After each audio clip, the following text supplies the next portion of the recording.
This is another Viral Quick Take coming to you today. So one thing that people are sort of talking about is sort of the Joe Rogan's sort of apology as well as the controversy surrounding him sort of spreading misinformation. And a lot of what people are sort of focusing on really is the act of spreading misinformation. This is something that's been happening for years and years within Joe Rogan about different topics and subjects. And there's a combination of reasons why this occurs with him and why he is such an easy mark for these sorts of people. And a big reason why he's an easy mark is because of the fact that he does not appear to do much pre-interview prep work. That him and his team don't really research the people who they're talking to, don't really do the diving into what is going on and why these people are saying things that they are saying and what benefit do they get from saying these sorts of things. And a good comparison to this would be sort of any sort of more traditional late highlight talk show host like a Trevor Noah or something like that. Like if I had to say something like Trevor Noah probably isn't that much smarter than Joe Rogan, they're probably in the quote unquote intelligence sphere on the same thing because all human beings are relatively the same. But intelligence wise, the real difference is the amount of people on these different teams who can work and research things. Because like at the end of the day, you can't expect any one individual to be able to research everything about a particular person or a subject and really sort of go in and figure things out.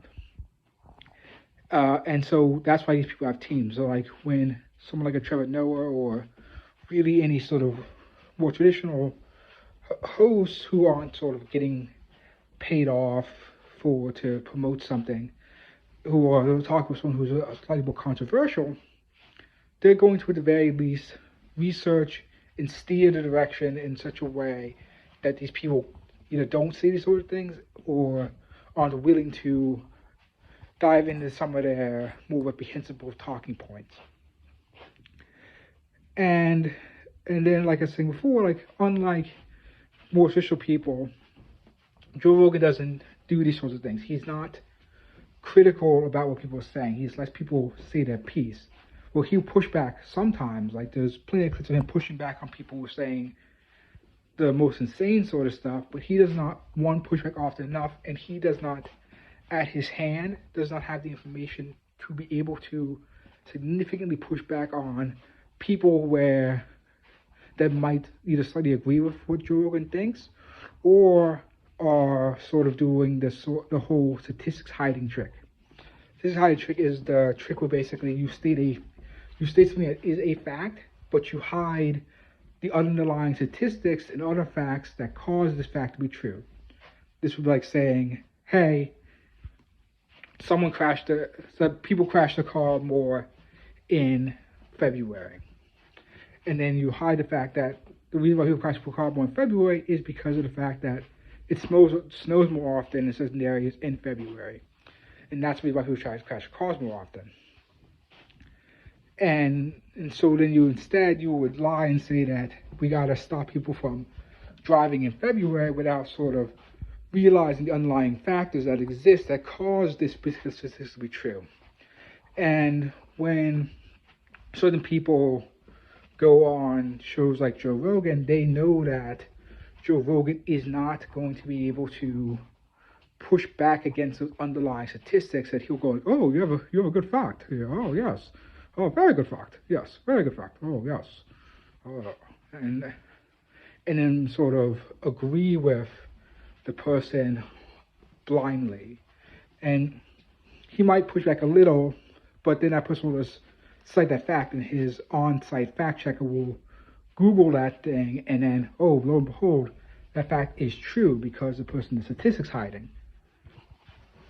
And I think that's really where the bigger problem lies with people like Joe Rogan and a lot of people who do these sorts of things. Not just him. There's plenty of people who just do interviews or debates with people, and they just don't have the capability because either one individual or two or maybe three individuals, they can't just go through and fact check everything. They can't do the pre-planning that's really necessary to be able to counter these people's points and really talk to them on a similar level as someone who is trying to be malicious or nefarious, or even just, I probably should say malicious or nefarious. That's probably a wrong way of describing things.